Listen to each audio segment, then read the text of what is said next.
Hello, Tesh Delay, everybody. Welcome to the 19th session of our weekly virtual teachings by Venerable Geshe Lhakdor. And really, it's a great fortune that we are here yet again, gathered with the presence of Geshe La. And I hope we are all mentally and physically prepared to receive these precious teachings. Geshe La, with that, I would like to say we are all set. Please guide us, please help us. Thank you.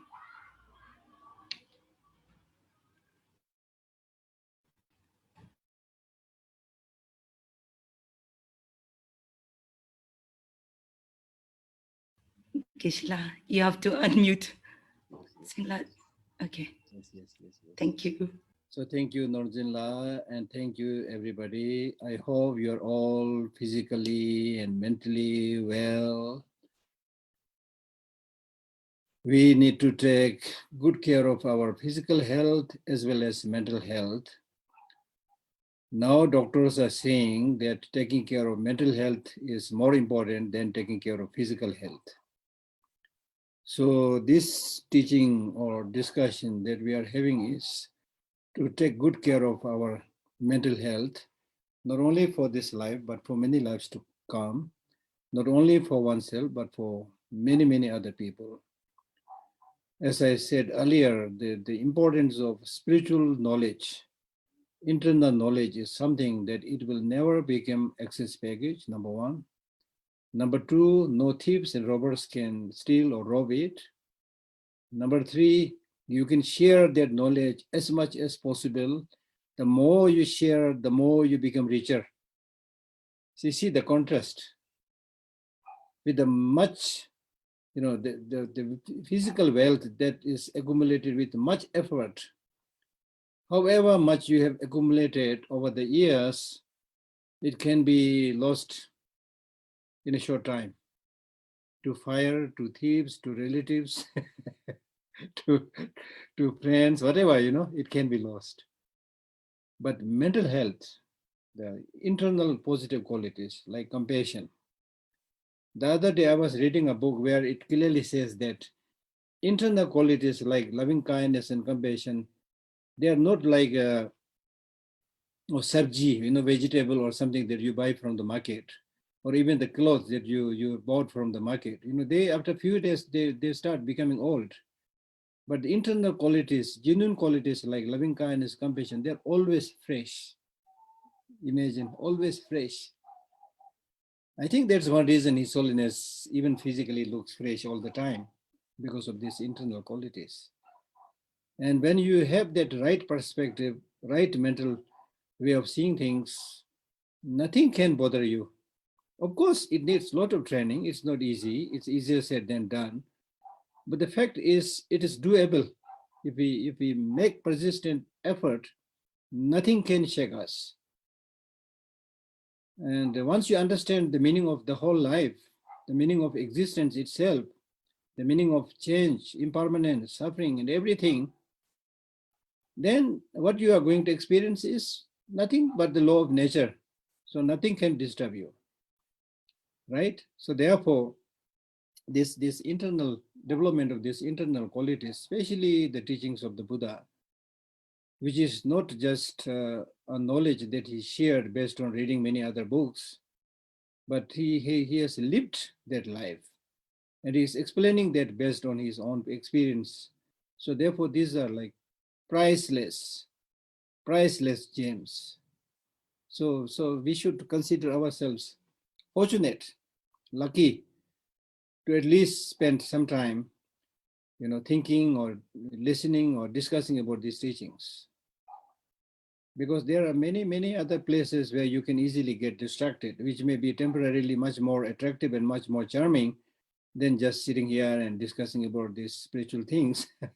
But in the long run, when life in life, you're bound to encounter all kind of ups and downs, tragedies. You see, it's 100% sure. So when you are seized by those unexpected upheavals, drastic changes, if you don't have that right perspective, if you don't have that stability of the mind, you will be completely lost. The only thing left will be shouting and crying, which is not the solution. As somebody correctly said, if something unfortunate happens, then he says it is no use worrying it, because the only thing that the worry does is it will create you more problem. It doesn't solve anything. So all these negative ways of seeing things actually create much more problem than it's already there, right? So therefore, we need to realize that much of the problems that we are experiencing in the world is our own creation. His Holiness calls this kind of sufferings as unnecessary sufferings, because these are not through natural disaster, but our stupid human beings' creation. So we have a responsibility to lessen, at least, even if you don't have the capacity to stop many of these natural disasters, but we have this responsibility and the capacity to stop or lessen many of these unfortunate happenings that is happening everywhere, unfortunately. You just have to tune, BBC or CNN or Ajitak or whatever. It's just full of, unnecessary things. And people are talking. This is the solution. That is the solution. He made the problem. She made the problem. And nobody is really trying to solve that problem. And the problem cannot be solved unless you have genuine compassion towards everybody, right? If you're a leader, especially if you're a leader, if the leader has that genuine motivation, genuine compassion, then he can solve any problem. And in fact, he will not create any extra problem, you see. For example, right now there are some leaders, I saw a very beautiful writing praising Angela Merkel, German Chancellor, during her many years of chancellorship. She did a wonderful job, and I can believe in that. Of course, many people write different things depending upon what they like or what they don't like. But I have some faith that what that write-up, is something true, because I had personally met her, I think, on one or two occasions, and before she was a German Chancellor with His Holiness, she used to invite His Holiness on meetings, and very, very lovely person. So I have this first-hand experience. And then the New Zealand, Prime Minister, again a lady, doing wonderful job. So you can do wonderful things, right? So whether you are able to do that or not is not just your political power, but your genuine sense of concern and unbiased attitude towards everybody. But unfortunate thing that is happening everywhere is just blaming each other, tossing the issue around, and then those who suffer are the poor people, you see, unfortunately. So this clearly shows that what kind of society or what kind of culture, what kind of civilization we are going to have if people are deprived of these internal qualities. Even if you think about this English word, civilization, civilized, somebody who is mentally tamed, calm and kind. Culture means somebody who is cultured, you see. So if you look at all these things, you'll find that culture, that genuine civilization has to come through internal attitude and transformation. And that needs rigorous effort, just as Buddha and many other great teachers made effort, you see. So it's important to preserve these precious teachings within oneself, to gain a first-hand and precise knowledge of the depth and vastness of these teachings. It's important. We need to make some effort. The other day, few days back, somebody requested me to participate in a short meeting, which was about the copyright of publication and archival and things like that. So there also I said, yes, the modern way of archiving and then the copyright, these are wonderful. We should study, we should know. But the best way of archiving is archiving within one's brain. Get those knowledge, in-depth knowledge, that you become really a learned person.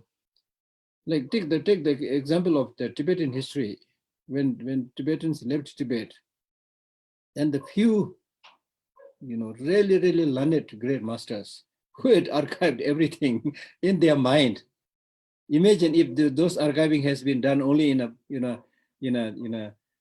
modern system of archiving in a big storage and things like that. They just as the Chinese government has destroyed every treasure the Tibetans have, they should all have lost. But the Tibetans, the real scholars who had archived, experienced everything in their mind, they brought, when they were able to escape, they brought everything with them. And it is because of these great living teachers that Tibetans were able to again preserve this rich Buddhist and Tibetan cultural heritage. I must share this, that in the beginning when we were, we came into India as a refuge, then at that time, the gap between those very few learned persons who came from Tibet and the novices to whom you need to pass that lineage, pass that knowledge, there was a gap of 20, 30 years. So the worry, His Holiness mentioned this many times, the worry was, how can we, is it possible that we bridge the gap so that in those, in the mind of those novices, that we are able to inculcate all those wisdoms, knowledges, lineages, transmissions, so that they also become equally, or at least quite good masters. So luckily we were able to do that. That is a big success story in the Tibetan exile. So right now, at least we have not necessarily as good as the old ones, maybe, I don't know, maybe one or two, but maybe difficult, but there are many who are very, very good scholars, right? So there's the thing. So this kind of real knowledge, we really need to persistent effort and understand, and then develop conviction. Develop conviction. One, you need to study, right? I long time back, I met one teacher, Geshe Lhakdor, who passed away long time back. I was then a student in the Institute of Buddhist Dialectics. So at that time already I spoke some broken English. So he invited me to the Tushita Meditation Center. That was a long time back. I was a student in the Institute of Buddhist Dialectics. So they invited me to translate Geshe-la's teaching. So during, in between the teachings, then Geshe Lhakdor was a meditator. He meditated in the mountain for many, many years. So he would ask me, let us go for a short stroll into the jungle, forest, because Tushita is up in the forest. So we would go there, and then while talking, I remember this very clearly. He told me that now you are studying in the Institute of Buddhist Dialectics. You already have a very good Dharma knowledge. So what you need is to summarize it. Because when you study, you read so many books, you see so many texts. So what is the summary that you can carry forth? The essential points, right? For example, text is like Lamrim Shemu are really like summary for people who are unable to join a big monastic university and do all those complicated, complex philosophical debates. For those people, Tsongkhapa wrote this Lamrim. So something like that. He used to say things like that. So therefore, it's very true that we should, very important, number one, to study in depth as much as possible. Then also to catch the essence. It's also very important. Sometimes we just keep on learning. There's no end to learning. There's no end to study. So what are you going to get it? When are you going to get it? So sometimes even if you just, as I said before, if you don't get anything, something that is practical, something that you can implement in your life, then you are like a person who is drowning in the ocean and dying of thirst, which is really like quite paradoxical, or what, but it happens, you see. So we'll become like that. And the more and more I read and study, the more I see that danger, you see. Right? So repeatedly, I mentioned earlier also, if you just know one thing, compassion, know it properly and practice it, there will be huge, leap forward, huge progress forward. So I was reading one, somebody put it on the internet, one beautiful summary made by Geshe Potowa, who wrote this beautiful text on Lamrim. I'm really dying to get it translated. Hopefully one day I will be able to translate it. It's a whole Lamrim, but the whole Lamrim explained with examples, including the example from the birds and things like that, So I was really thinking, oh, this could, you translate it. And also, if you get somebody who is really, really a good painter. I once heard that in somewhere during the past, ancient time in Tibet, somebody did a Lamrim with illustrations. And somebody told me he saw it, but I unfortunately never saw it.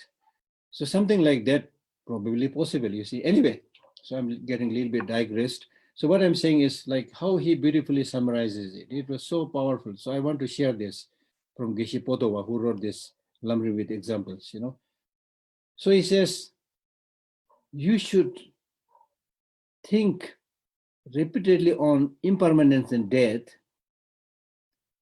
And from that repeated meditation and contemplation on impermanence and death, if you are able to develop the certainty, conviction about the certainty of the death, then there will be no difficulty in stopping the negative deeds. There will be no difficulty to stop all the evil deeds. I mean, it's so powerful.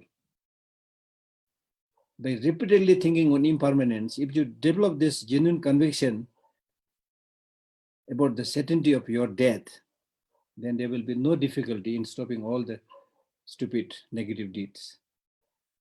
Clearly showing that our understanding of impermanence is very, very, very shallow, superficial.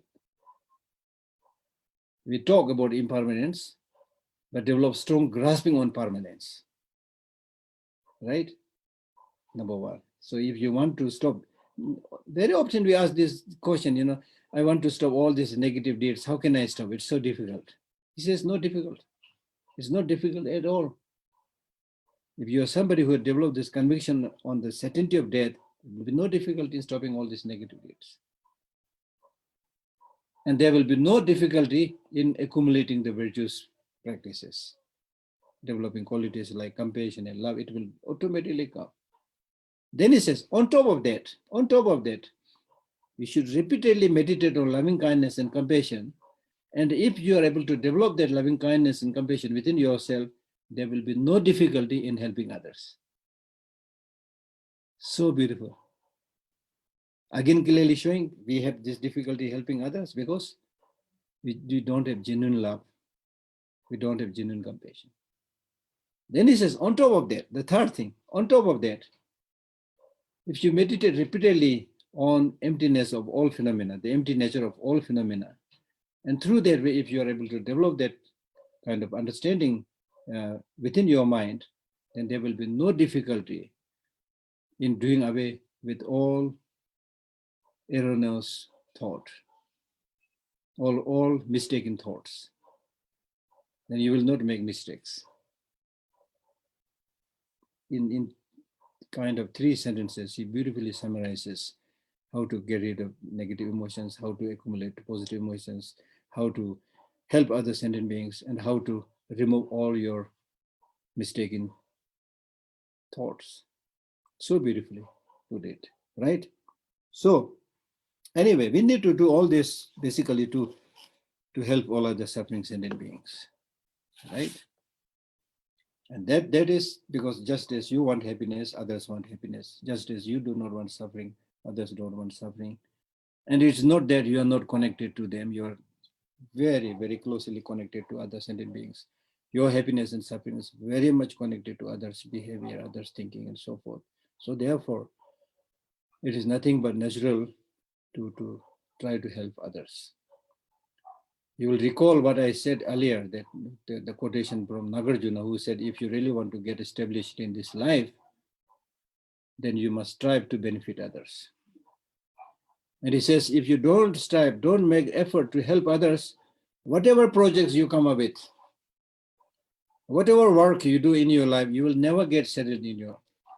Such a beautiful teaching, We are all running, not settled. Nobody's settled. Running hither and thither, everybody's running. But what is our goal? One of other Kadamba master, he says, we are not getting anything because we honestly speaking, we don't have a, clear goal in sight. We do something with small kind of so-called goals, but there's no clear goal, no clear target of your life. So therefore, you do small things and get sidetracked and distracted here and there, and this is how you pass your life, right? So these are beautiful teachings. Anyway, so this is a kind of few points at the beginning. So today's chapter, chapter 18, is in fact on how to guard or protect or respect others' mind. I mean, the title itself is so beautiful. Respecting or guarding and protecting others' mind. The way you physically behave, the languages that you use, all kind of behaviors that you adopt. In all this, you should be very careful whether your physical, verbal, mental activities are harming others or helping others. That is dharma. It's all there. And I recall reading somewhere in some other Mahayana text where it says, protecting yourself or in other words, not doing those things which will hurt others is helping others in the lives. Whatever you are doing, don't just do it because you want to do it pleasurable or whatever, but also keep in consideration of other people. If I speak like this, it will hurt others or not. If I behave like this, it will hurt others or not. Today's society, especially in Hindi, we say साले को गोली मारो, जो करना है करो, हमें क्या फर्क पड़ता है, साले को गोली मारो. Just forget it. Just enjoy. Just live your life. Why you are so concerned about others? That has become a phrase that is repeatedly used, right? To lead your honest, truthful life, yes, you should not show too much concern about what others think, but that doesn't mean that you should lead a destructive, negative life and, like for example, stealing and robbing and still thinking, oh, I don't care what others think, right? And then at the end of the day, you will be the beneficiary. You will be the one who get the benefit. It's not only not disturbing others, it's not only helping others, but you will be the one who will get the benefit. Okay, so I will read a little bit about the discussion they had. And first I will read this English translation. This English translation is also my on-the-spot translation. I'm not good in English, so one day hopefully we can smoothen it or write in the what they say spotless English. One day maybe we can do that. But at least you will get a sense from here. So there are three verses, where it says, if you see others, because the question is asked, when you see others, of course we see others all the time. So what should you do? What should be your attitude, your behavior? If you see others, then you should, with calm and straightforwardness, speak honestly when you see others. Give up grimace and scowl. That means, don't give an angry look or awkward look, where you have these wrinkles on your face, expressing unpleasantness. And forever live with a smile. See, he did not say that you live with a smile for a few days. He did not say that. He is saying forever live with a smile. You see that smile on His Holiness the Dalai Lama's face all the time. Right? And Tibetans are generally said, Tibetans are very jolly fellow. So that probably has something to do with the culture and things like that. But it's important, because smile is also kind of contagious, If you smile, other people will start also smiling. That's how you make the day, right? If everybody, expresses themselves in a kind of angry mood, and then everybody will feel unpleasantness. Normally, when you see others, be not stringent, but delight in giving. And discard all jealousy. So in this chapter, he talks much about the importance of giving, importance of human relationship, and importance of not to develop any kind of jealousy. So in the actual discussion, I'll read and you will get the meaning of these lines. To respect or guard others' mind, discard all disputations. For me, this is particularly powerful. Very often, it's a human nature. We are so fond of talking, right? And I've always been telling people that we have only one mouth and two ears, which means listen more and speak less, right? But we end up speaking much more, and hardly we listen. Hardly we listen. There's a problem with me also. I'm sure many of you have this problem. Because we have this tendency and thinking that I am the one who knows everything. So let me explain, you see. And His Holiness the Dalai Lama very convincingly says, if you listen to others, you will learn many things which you don't know. But if you keep on talking, you'll be repeating only what you know. You don't learn anything new, right? So to respect others' mind, discard all disputations. Now, not only we keep on speaking, but most of the time we speak to defend our wrong thinking, wrong thesis, whatever, and try to prove that you are the one who is right and the other is the one who is wrong. So disputations, argument, not debate that is done in the monasteries to clarify an important point. We are not talking about that. That kind of debate is important. But ordinarily, we engage in all these disputations, arguments, to prove that I'm right, you are wrong. And sometimes we meet people during discussion, they may be absolutely wrong, but still they are adamant, they want to prevail. So why should you argue with these people? On a very little level, I've tried to do that. It is so useful. So if they are continuously like almost getting heated and they try to defend, say, oh, okay. Oh, lasso. Say lasso, tukjishe, good. Oh, injire, maybe. Don't say true, but which is not true. Maybe. Lasso, I see. Finish. So sometimes unnecessarily, you just sit over a cup of tea and then started arguing. Then sometimes just heated exchange. Sometimes even they physically fight, you see. They are so stupid, right? So that's why in the 8 verses, Langri Thangpa says, that means if it is a victory or profit or something like that, offer it to others. You suffered the defeat. Actually, it's not defeat. But from ordinary parlance, it looks like you're accepting their defeat. So what? So these days, I'm jokingly telling people, okay, I'm not going to share this one. Very, very stupid. Anyway, I'm telling people that if people are saying bad things about you, let them say, Geshe Lhakdor is stupid, he knows nothing.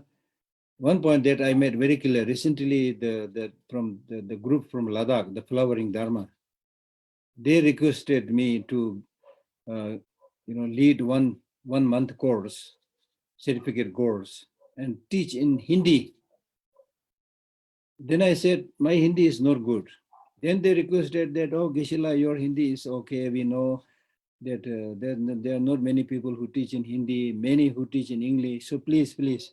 Then I said, okay. Now it's definite that people who have really good Hindi, when they listen to me, they'll make fun of me, ridicule me. But that's fine. If it is going to benefit the students, the listeners a little bit, for me, that is good enough. right?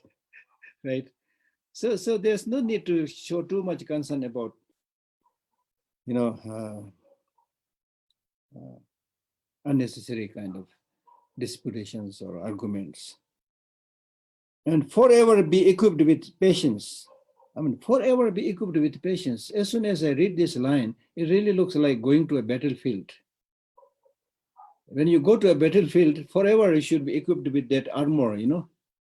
It's not sure when the enemy is going to hurl their, you know, spear or arrow. So always 24 hours be ready to defend yourself with that, you know, with the armor to protect yourself. So patience, and forever be equipped with the patience. If you have that patience of able to tolerate hardships in your dharma practice or in helping others, if you have that patience, nothing can harm you. So this is a beautiful, beautiful text. So let us read a little bit from the text itself, how the discussion unfolds. So Domtamba asks Choje, when I see others, how should I react? What should I do? Then he says, when you see others, remain calm, peaceful, you know, and then be honest and speak honestly. Use straightforward language. No word of deception, no word of cunningness, you know, no flattery, no hypocrisy, you know. This is so important. Ordinarily, in order to please somebody, we might say so many things, you know, without much thinking. Oh, you're so good, you're so wonderful, you're so cute, you know. You look like a god, you know, came from heaven or things like you. So no need to praise too much, no need to, you know, use harsh speech. Just remain calm, number one, calm, and then your expression should show that this person is reliable, this person is welcoming me. Your eyes, the way you know, look at that person with your eyes, the facial expressions, all this shows what kind of person you are. And that itself will bring that, you know, confidence and tranquility in the mind of that person. So that's why he is saying that be calm and, you know, use straightforward, honest language. And then Dhamma again asks, if somebody harms you, what should we do? Then he answers by saying that if somebody harms you, then in response, don't become angry, don't become mad, don't try to stop that harm through madness and anger. And then again, Dhamma asks the question by saying, even if I've done nothing to others, if that other person is harming you, even when you have done nothing, yes, there are many people who harm you, even if you have done nothing, whatever be the reason, maybe past lives, karma, or whatever. Okay, so what should we do? Then Atisha says, then at that time, maintain a non-conceptual state of mind and just keep on smiling. Just keep on smiling. And then Dhamma says, oh, that is quite difficult.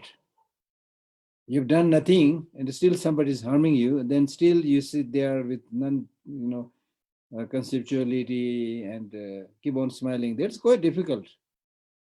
Then this is answered by Dhamma by saying, this is difficult, therefore you collect merit. I mean, look at this point. When you do something difficult, there's the way to collect merit. We talk so much about collecting merit and wisdom, right? So when you do difficult things, then you collect merit. So here I would like to read a little bit about from this book by Geshe Potova about collecting merit. Here, Potova in this Lamrim with the examples, he says that we should all collect merit, which is the cause for our future success, future happiness. And he gives example by saying that look at the farmers. The farmers, They cultivated the land and plowed the field and worked very hard the last year. So therefore, this year they are able to enjoy the life with good crops and things like that. So for the next year's success and happiness and abundant, crops, they have to again sow the seed and cultivate the land and so forth this year. So collecting merit is like this. If you collect the merit and sow that seed of merit now, then for many lives you'll be able to gather the fruit, which is like the crop. So in order to do that, physically you need to do prostration, circumambulation, and then also attending or helping in those spiritual activities of the Lama or monks or anybody. That's collecting merit physically. Then verbally, reciting, for example, Heart Sutra or any other prayer. Mentally, recollecting Buddha, Dharma, and Sangha, remembering Buddha, Dharma, and Sangha. And in fact, those of you who are not familiar, then there is a sutra, Kunjo Jidi, recollecting the Buddha, Dharma, and Sangha. There is a short sutra, which is also available in English, which I think I have distributed during some of the teachings at the foundation or elsewhere. So if you want one, I have that also. I'll send the copy. So read that. Those of you who can read in English or Tibetan, whatever, read that. And then understand the meaning later on. And then, of course, meditation on bodhicitta and so forth. Then in terms of your enjoyment, in terms of your wealth, money and other things that you collect, you accumulate, make sure that they are collected without using wrong livelihood, not mixed with negative deeds. Because you can collect your wealth and fame and name through corruption, through exploitation, through bribery, through hypocrisy, through flattery, chamchagiri. Chamchagiri karke bahut sara, many people get job through chamchagiri. Chamchagiri, you know chamchagiri? Of course, our Indian friends and Tibetans also know, but for other, language, speakers, in India, we use this word chamchagiri, which is almost like boot liquor, or who get their job and things through flattery. So these are not good. These are not good. Okay, so make sure that you earn your livelihood without mixing it with negative deeds. So if you do that, that is the way to collect merit for your future lives.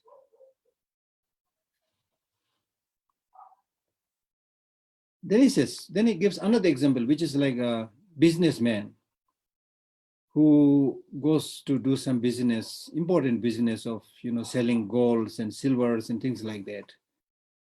But on his journey, on his way, of course, he has the most important, merchandise, the gold and silver and other, pricey things. But he will also bring with it some other small tidbits to sell while on the road, so that he will make some money and buy some food and survive while on the journey. So like that, in order to reach the state of Buddhahood, right, you need to practice all the 6 perfections. And in order to achieve success in the practice of the 6 perfections and so forth, you need to also do other practices like taking refuge and practicing the 7-limb prayers, offering foods to spirits, so forth. So what is he basically saying is, when you do this practice, you need to do an all-rounded practice. Elsewhere, he gave this example, which I now remembering. He says it is like cooking. If you want to cook a delicious food, you need many ingredients, different kind of utensils and spoons and scoops and then for the real food, and then the masala and whatever, so many things you need. So like that, okay. But this all can be summarized into 3 main practices for collecting merit. One is the merit that you get through the practice of giving. giving, practice of generosity is very, very important. Out of the 6 perfections, the first perfection is perfection of giving, which is really very, very important in the sense, I'm not saying this is the most important, but what I'm saying is it's important, number one, to start with. Because for all of us, whether monks or nuns or layperson or whoever, we get stuck with material things, material possessions. As I repeatedly mentioned earlier, the endless running that we are doing today is after material possessions, right? So therefore, if you lessen your attachment to material possessions and able to give something, that is really like doing away a little bit of your self-grasping also, right? Which something, that's why it's especially kind of recommended to lay people. So giving is one very important practice for collecting merit. Then the second is practice of morality.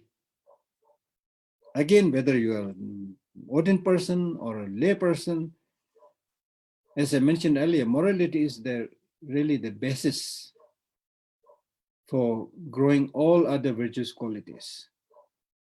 Morality, as I mentioned earlier, is not observing a discipline that is imposed upon you by some external force, but morality means collecting virtuous qualities, removing negative deeds, and benefiting other sentient beings. If you do these 3 things, of course, you will collect merit, right?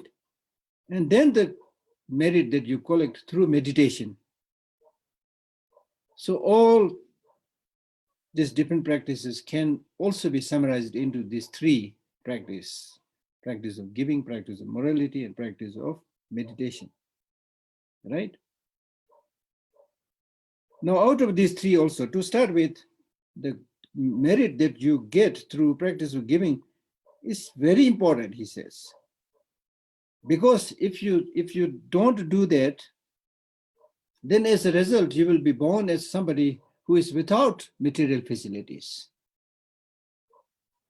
If you are somebody who do not have these material facilities, then even if you want to do some very good thing, good practice, because of shortage of facilities, you will not be able to do that, right?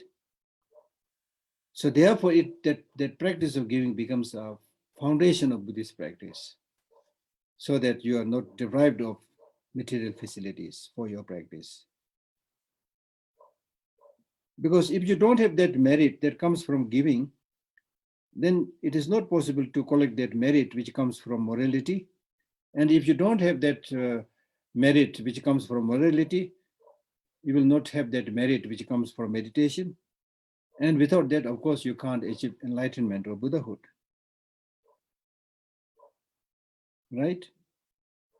And the material possessions that we have, whatever amount you have that you are enjoying, is said to be the result of your having practiced giving in the past lives or even in this life. It's a paradox, you see. Normally we think that the more we become stringent, the more we hoard, the more we'll become, rich and wealthy. It doesn't work like that. The more you genuinely, practice charity and help others, the more you will flourish. It's paradox, you won't believe. I've mentioned this earlier. The scientists have done an experiment with this to see who is happier, the giver and the receiver. And scientifically, they found the giver is much more happier than the receiver. Imagine. Ordinarily, we will think the other way around. The receiver got something, he should be really happy. The giver lost something, he should be a little bit sad, no? But when the giver genuinely, with happiness, seeing the aims and objectives, the benefits, and gives something, he actually gets genuine mental satisfaction. And that's the most important thing. That's the most important thing. And then you will also recall, Arpita, the teaching of the 6 perfections. There is a teaching on the 4 ways of gathering or attracting followers. So there also the first practice is giving material gifts. It's not to lure somebody or cheat somebody, there's an agenda behind it, not because of that, but simply just to help others.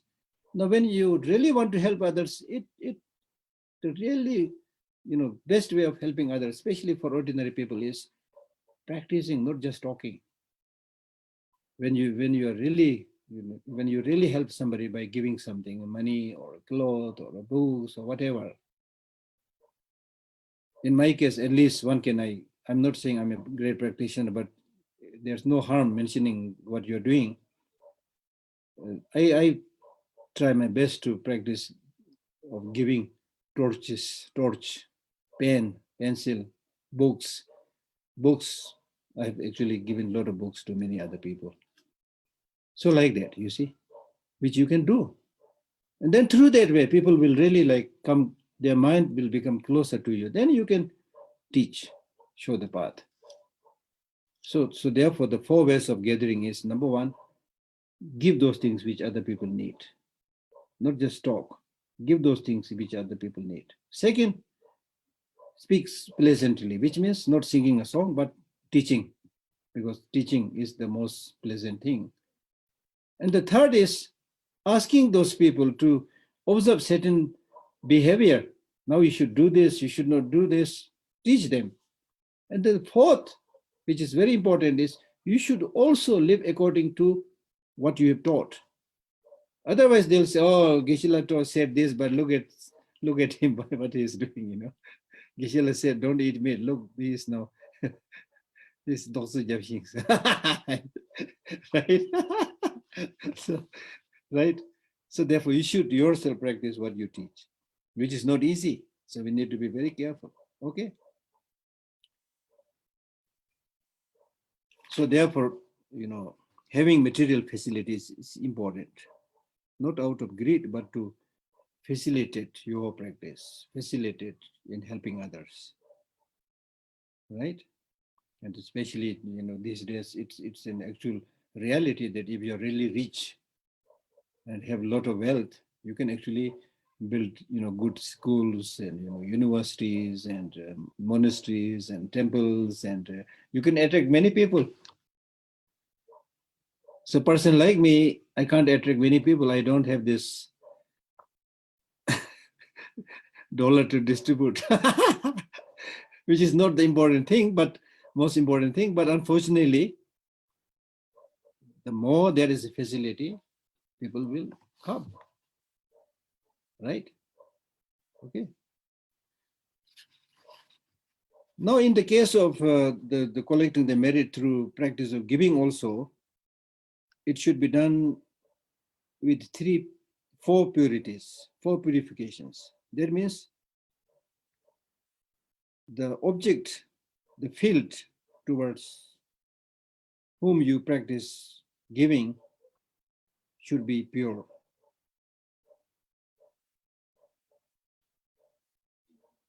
For example, the field is Buddha, Dharma, and Sangha. There are greater possibilities of collecting greater merit. So the field should be pure, right? So I'm not going into detail if we don't have time. And then, so the field is like whoever has much higher spiritual realization and quality, whatever offering or giving that you give to that person, depending upon his or her spiritual level, there will be greater collection of merit. Okay. Then second, purity of that material object that you are going to offer, right? Just like planting a seed, the seed that you're going to plant, if that seed is not rotten, not burnt, and perfect, and then the fruit will also be perfect. So similarly, the material offerings that you give, if it is not alloyed with negative deeds, if what you have earned is in accordance with the spiritual teaching, therefore pure, then the collection of merit is greater. Third, pure motivation. Pure motivation means basically the motivation to achieve enlightenment for the benefit of all sentient beings. And the fourth is pure dedication, having offered that gift to ensure that the merit collected by that practice of giving is not consumed quickly, that you need to dedicate it to achieve enlightenment for the benefit of all sentient beings. So there are so many beautiful teachings like that. Okay.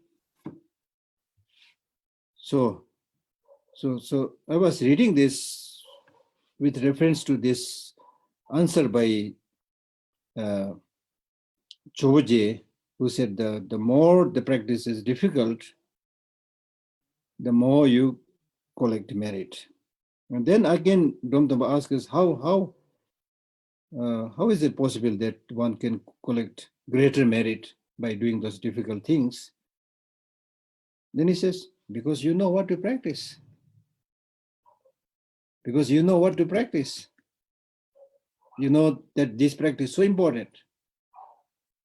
So you are not bothered by the fact that it's a difficult practice, as Shantideva says in his Bodhisattva Avatar, but when you reach higher spiritual level, then even giving away your limbs is like giving or putting away some pieces of vegetable, because you don't have grasping to your head or hand or legs like that. You have no difficulty. You will in fact enjoy it. But of course, at the beginning we can't do it. But whatever effort you make, the greater effort you make, the greater hardship that you encounter, the greater collection of merit.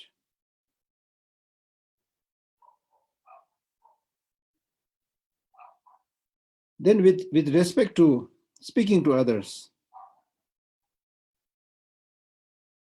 he says that you should, when you speak to others, you should not be too loud or too weak. It should be like medium. And more importantly, it should be honest words.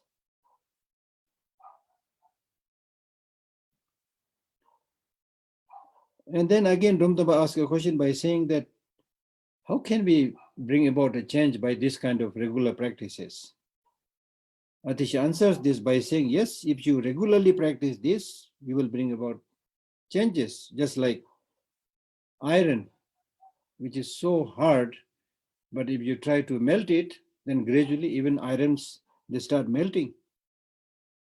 And then to support his teachings, he cites many quotations from his teachers. First, he cites a quotation from Lama Selingba, who says that you should always be peaceful and tamed and well-versed in speech, and you should be somebody who is able to take the responsibility of others.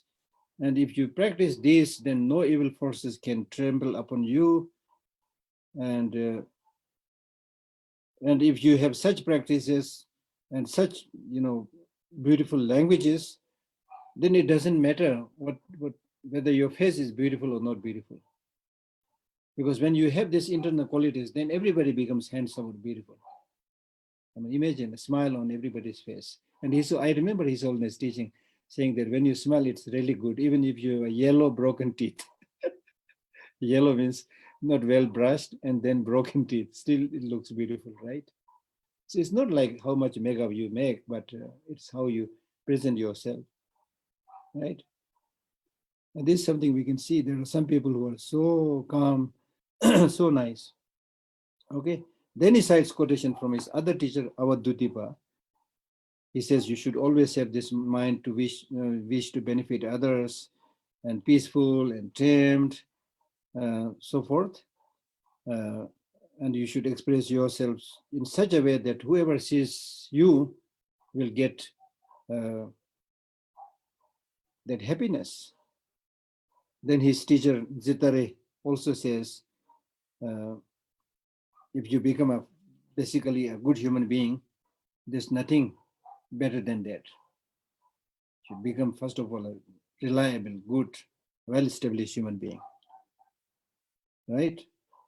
And your mind should be intelligent, and you should become somebody who everybody can trust, uh, and always carry that smile on your face. Similarly, his other teacher, Rakshita, also says, even if the Lord of Death is there to kill you, still you should speak honestly.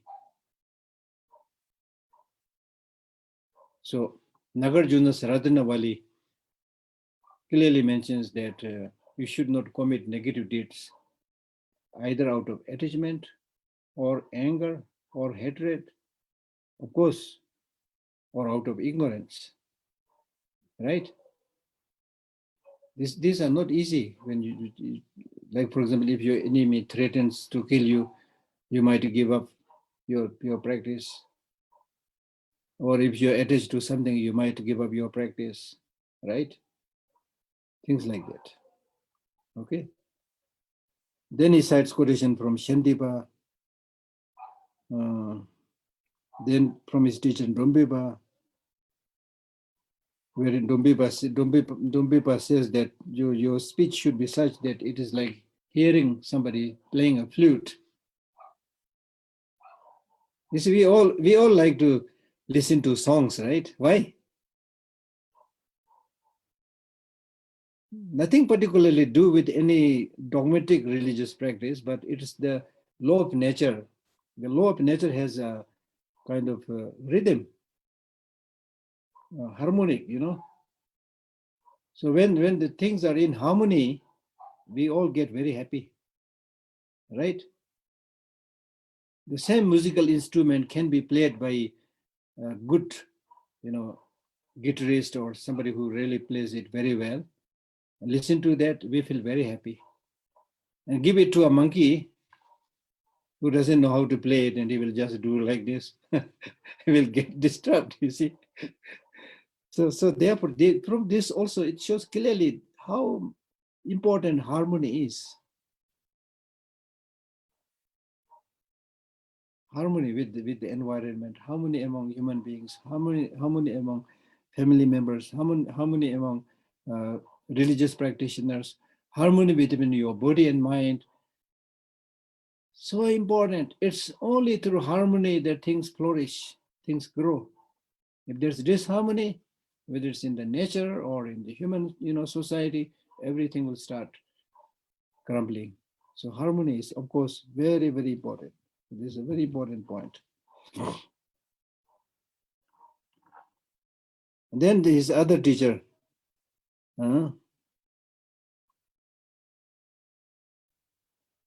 Rikpe Khujuk Abadutipa, he says that sounds are, at the end of the day, is really like an echo.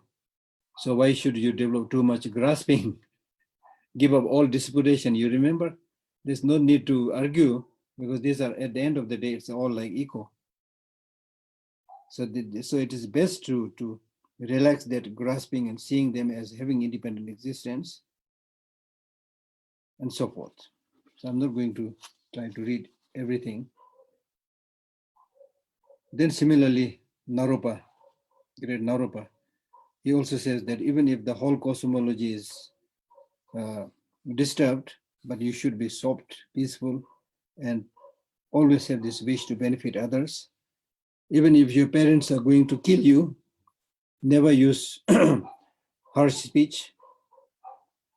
Even those enemies who are trying to destroy your teaching, Dharma teaching, just as the Chinese communists have done, still you should not develop that hatred, ill will. And you should try to change them through the practice of great compassion. Even if your body is destroyed completely, but the teaching of the Buddha cannot be destroyed like that. The teaching of the Buddha is not in a monastery or in a temple. It is in the mind of the people, so long as people practice it, even if they destroy the temples and everything, They cannot destroy it. So therefore, again, archiving in the mind, as I said, is so, so important. So in short, they are all saying that the behavior of a sublime person, sublime being, is purpose of others, benefiting others. If you call yourself a bodhisattva or a sublime being, then you should benefit others. All your activities must directly, indirectly benefit others. That's the main goal. That's the sole purpose. I recall one beautiful teaching from Sutra Alamkara by Maitreya, where he says, "Ngola simjin kurjin kurvayi simbachone taljin rominji." That means the bodhisattvas who carry the burden of sentient beings on their head, it doesn't look beautiful to those bodhisattvas to walk slowly, meaning that they should always be active in helping others because they have to carry this big responsibility, big burden of sentient beings.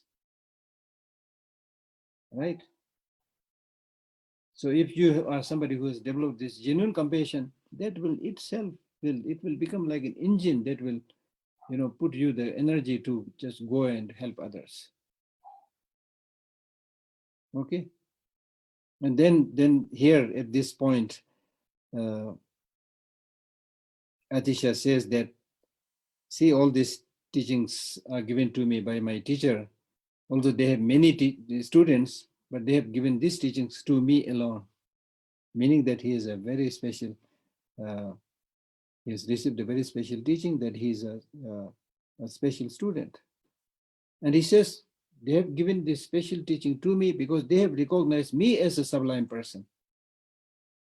Now here he's not bragging, it's important if to tell the truth, to encourage others. And then he says, I'm also giving this teaching to you, Domtomba, because you are also a sublime being. I know this.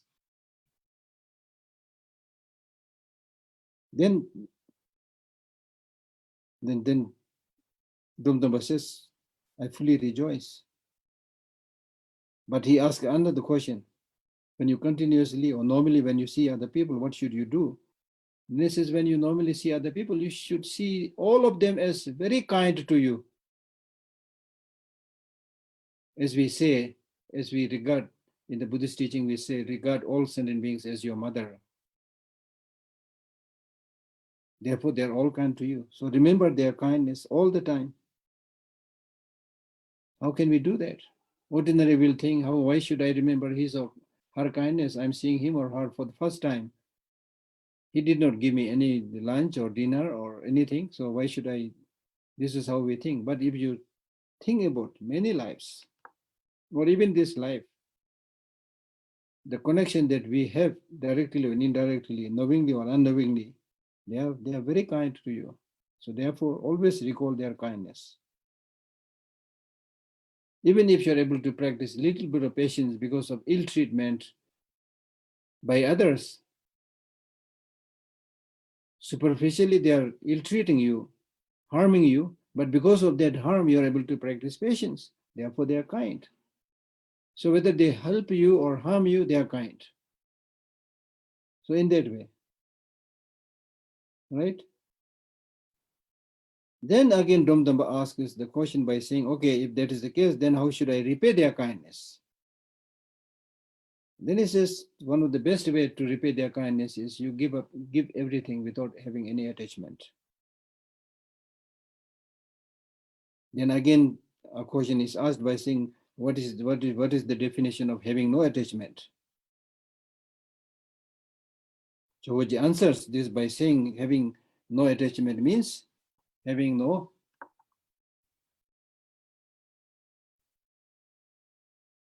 stinginess, miserliness, having no miserliness. And then he says, can you just give me one example of the process of giving? And this is answered by saying that according to what I've received from my teachers, if you are somebody who have, then you should give all your kingdom And when the others get it, you must rejoice.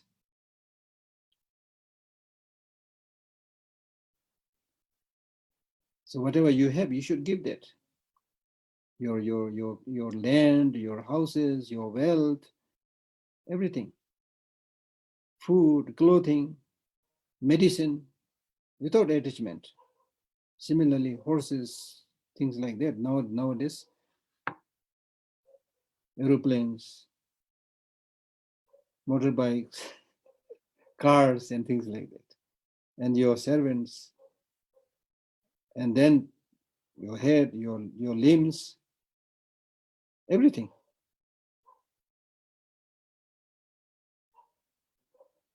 So in short, it's just, although we have obtained this very impure human life, but this can be, through practice, this can be transformed into the body of the Buddha, which has all the major and minor signs. And that is the way to achieve that state of enlightenment. And in the case of Buddha himself, in many of his previous lives, he had given up his body, like offering his body to the hungry, the mother tiger, and uh, the babies. These are all explained in the sutra.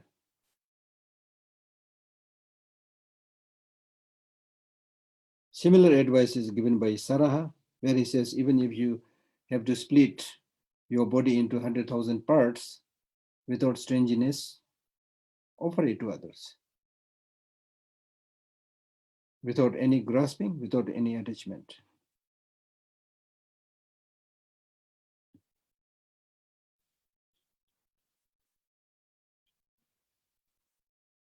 So this very body that you have obtained today is through the practice of Dharma, and therefore regard the Dharma teaching itself as something very special and kind to you. So today is your opportunity to repay their kindness. So therefore, give up your body for the sake of preserving the teaching. Now, don't misunderstand this. Some people become fundamentalists and fanatics, saying that they are preserving their teaching. Not that way. Not destroying and killing others, but through hearing, contemplation, and meditation, imbibing all these positive qualities, and that way benefiting others. And that is preservation of the Buddha's teaching, not just building monasteries and temples, right? Having listened to all this, Dumtamba highly expresses his joy, having heard these precious meaning of precious scriptures from the Lama. And he says that this life is like a cloud in the sky. It will come together quickly and get separated very quickly. So therefore, I will keep in my mind how to relate to others with honesty, straightforwardness, softness, clarity, and whatever is beneficial to them, and without being angry. And I'll invite all of them with a smile and so forth. So he's basically promising that I will practice what you've already taught. And then Atisha again advises him, saying that this is wonderful, but you should do this practice for many lives to come. And that's the best thing that you can have. So this is a part that deals with how to react when you see others.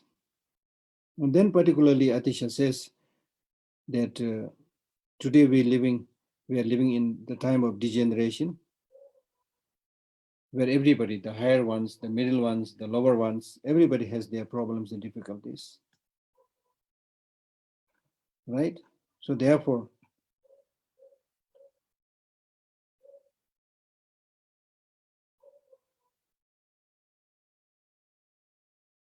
Therefore, Ramtama asks us, Atisha, so because of such time of degeneration, when we have all these problems in the higher circle, middle circle, and the lower circle, and when we all have this impure, ways of life, and all the Buddhas have passed, great teachers also passed, and even Arhats have passed.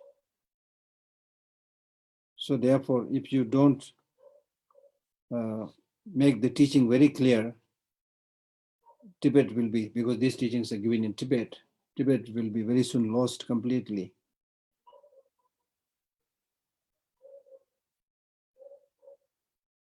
So now I have this difficulty of how to deal with these three levels of people, the higher ups, middle ones, and the lower ones, which is true in our case also.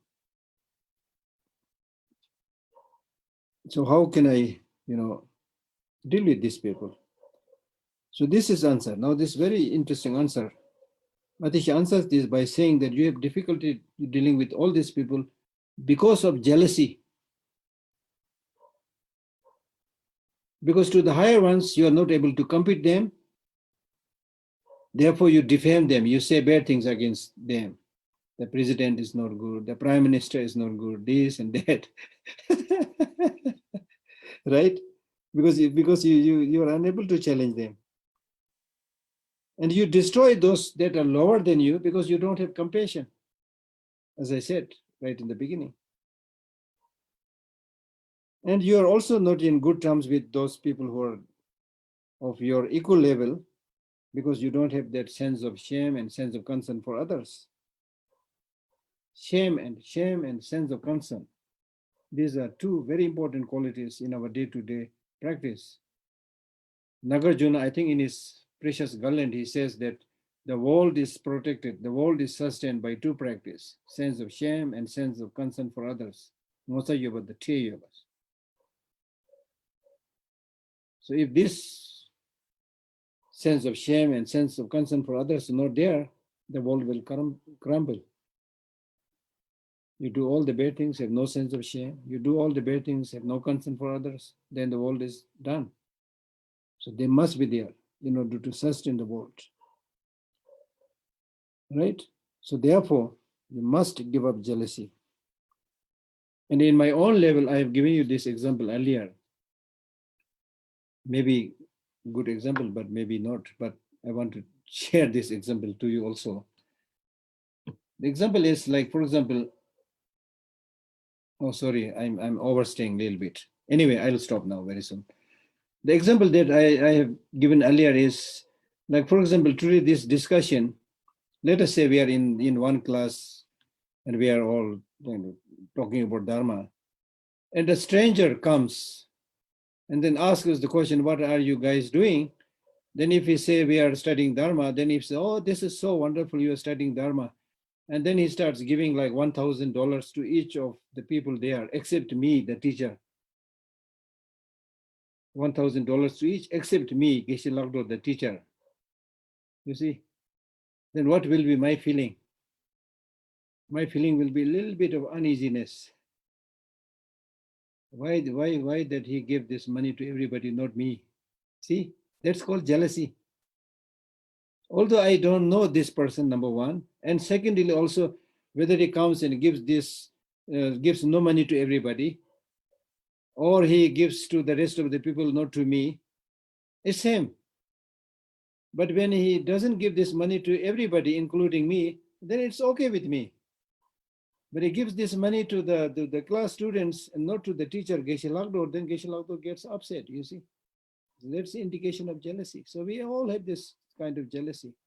So jealousy comes because of your attachment to name and fame and possessions.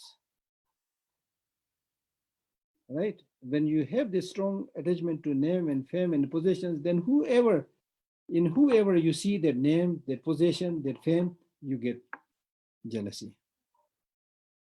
It's a very negative, very bad negative emotion, because just by feeling jealousy, you will not get anything from those people, you see. So you will be just burning yourself out of jealousy. So therefore, jealousy is something that we must give up. Okay? And jealousy acts as a foundation for arisal of many negative emotions like attachment, hatred, and so forth. Since we have found this very precious human life, our task is to destroy all kinds of negative emotions, including jealousy, stinginess, and so forth. So don't lead a way of life which is really like madness. The life where many types of lives people live are really madness, totally madness. So give up that madness, give up that insanity, right? So therefore, it's important to show the respect to other people, protect their mind, make sure that their mind is not disturbed, not hurt. So to do that, as we read right in the beginning, give up all these unnecessary arguments and disputations, right? You accept the defeat and you say, okay, you may be right, okay, don't argue anymore. And still, if that person is treating you as an enemy, then what should we do? Then you should pray for that person, right? He's still angry. I accepted the defeat. I gave him the victory. Still he is unhappy. So I pray that gradually his mind changes.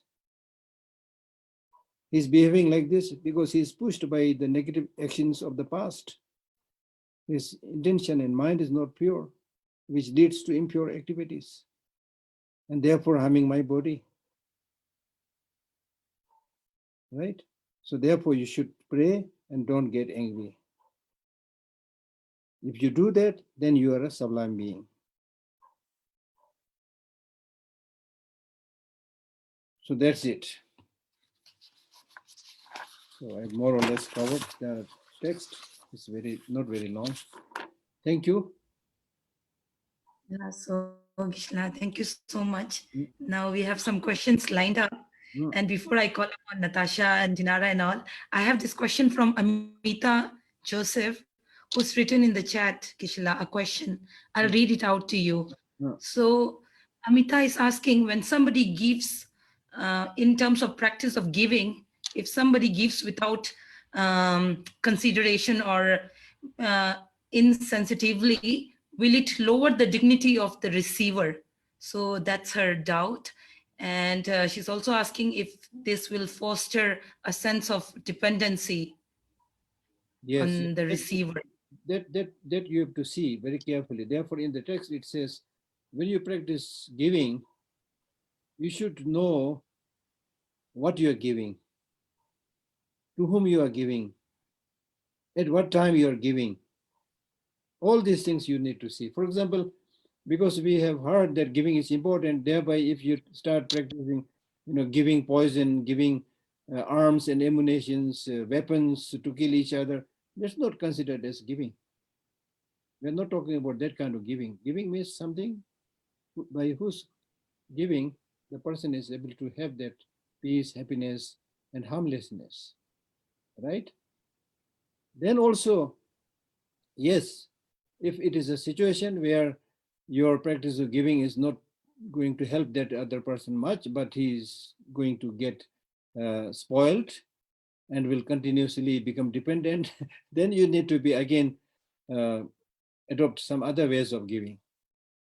Because the purpose of giving is not to make that person completely dependent upon you, but to help that person, stand on their own foot, able to look after themselves. That is the basic idea of the Buddhist teaching, right? And then so on. Therefore, it depends on the situation. So many a times you should give that gift in such a way that that person even don't know from where that gift is coming, right? Normally for us it's difficult because we need that acknowledgement. You see, I did that practice a little bit. So sometimes, if to whom you are giving something, if that person is really very, very friendly and very close friend, then it's okay. Like giving to your sister and brothers or somebody very close, then it's okay. But if it is not that close, then if you give something and because of that gift, that person has to accept a little bit of uh, gratitude, whenever you meet, and you have to bow down because he gave me this, that kind of humbling kind of effect is there, then probably it's not a good idea. Right? So many times you just give that gift through someone else. Right? So it depends on the situation. Depends on the situation. Yeah. Okay. Leso Gishla, thank you. Mm. Natasha, you can ask your questions. I'll send you the request to unmute.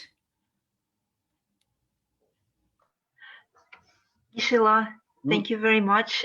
Today, I have only two questions Mm. from the Russian audience on YouTube. Mm. The first one is, if our self is Mm. impermanent, Mm. constantly changing from one moment to another, does it mean that our next birth is unpredictable? Next, this is like asking, yeah, it's unpredictable because can you predict what is to come tomorrow? Forget about next life. Can you predict what will come tomorrow? We will say, yes, I can predict. That's presumption, you know. We can't really predict. If I ask you, not just what will come tomorrow, but if I ask you, are you 100% sure that you will not die tomorrow? We'll all say, yes, yes, yes. Put your signature. We'll all put our signature, but deep down in the mind, we are not so sure. So it's unpredictable in that sense. But in unpredictable does not mean that the continuity will not be there. Whether you live or whether you die, the continuity will be there. Your mind will be there. So therefore, unpredictability does not mean that all your good deeds will be lost and all your bad deeds will be lost. There will be no good result, no bad result. Not like that, right? Because whatever habit you pick up, whatever you do, it will live. It is habit or imprint on the mind, and then in the continuum, whatever positive, negative deeds that you've done in the past will give their fruits. So that is definite.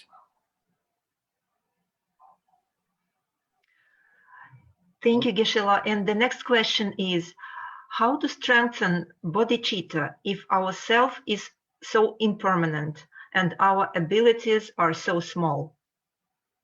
So that's what I said. Impermanence does not mean death and destruction.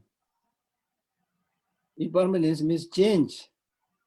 Change means change for the good also. Change for the bad also, but change for the good also. So there is this possibility to change for the better, for the good. So therefore, if you practice cultivation of bodhicitta and so forth, you get habituated with it. You become better and better. I don't have to elaborate on this. Imagine, for example, in the case of the questioner, who I really don't know, but I'm definite that he has studied many years in a school. So in the beginning, you know nothing. But then over years, you picked up so many things. You learned so many things. You improved. You become a more educated person. That is possible because of this change, because of this impermanence. Because if there's no change, if it is fixed, then you can't do anything. So thank God, things are impermanent. Thank God, things are changing. That give you that flexibility, you see. So therefore, as I said, it's important to know that impermanence doesn't mean just death and destruction. It means possibility to change, become better. But Okay? Geshe-la, Yeah. I understand that the person asking here, there is the second part to this question about our small abilities that prevent us No, probably small from ability. strengthening. The small ability, the concept of small ability is completely wrong. Because in Buddhism, we say we all have the Buddha nature. So that is a big potential, the ability to become Buddha. That means the highest state of happiness, highest state of achievement that is there. And it's not only in the Buddhist teaching. Einstein said that human brain has so much capacity to improve. And even, highly learned scientists like Einstein, he said he may not have used even 5% of the brain. So that means there is a space. So we need to make effort. That's what I've been saying all through, that we have to make effort. The capacity is there. So it is in kind almost like unexplored, hidden treasure. So we need to explore it, right? Ability is there, capacity is there. So in order to explore that richness within oneself, you need to do away many of the useless distractions, useless lazinesses and things like that. Pay more attention to this inner treasure. It's not easy, yes, it is true, but doesn't mean that there is no capacity. In the Lamrim, you use this word, 3 individuals with 3 capacities, you see. So even in the case of small individual, they have their capacity. Thank you very much. Thank you. Thank you. Next, we have Dinara. Dinara, you can ask your question. Thank you very much, Geshe. My question is, sometimes happens if you harness with someone, he feel hard and bad after it. What to do in this situation? If you sometimes When you do good things for others, don't expect result. That's why in the Bodhisattva text, this mind training text, they say, as much as possible, try to act like the 4 elements, the earth, the wind, the fire, the water. We all use water. Water did not expect anything from us. We all use heat, right? The fire element, the fire do not expect anything from us. Again, of course, it's not easy. As human beings, we expect something, but the more expectations you have, the more you will get that sense of dissatisfaction if other people don't react, you see. It's natural. They are ordinary people, right? So therefore, help others. For example, I'm glad you asked this question. You are feeding yourself all the time, right? You give breakfast to yourself, lunch to yourself, dinner to yourself. Then every time you take breakfast, do you say, thank you after the breakfast, thank you after the lunch, thank you after the dinner? You don't say. Because giving yourself breakfast, lunch, dinner is something that must be done. You do it, finish. You don't expect thank you. So similarly, when you do good things for other people, it's important. This must be done. It's for your own goodness. You do it, finish. It's not easy, of course, but there's the way. Okay. So Gishla, that was the last question for the day. Okay. So thank you once again. We are really, truly very blessed to have you here, Gishla. Thank And you. we look forward to having you. Thank you. Yes, thank you, everybody. See you next week. Thank you.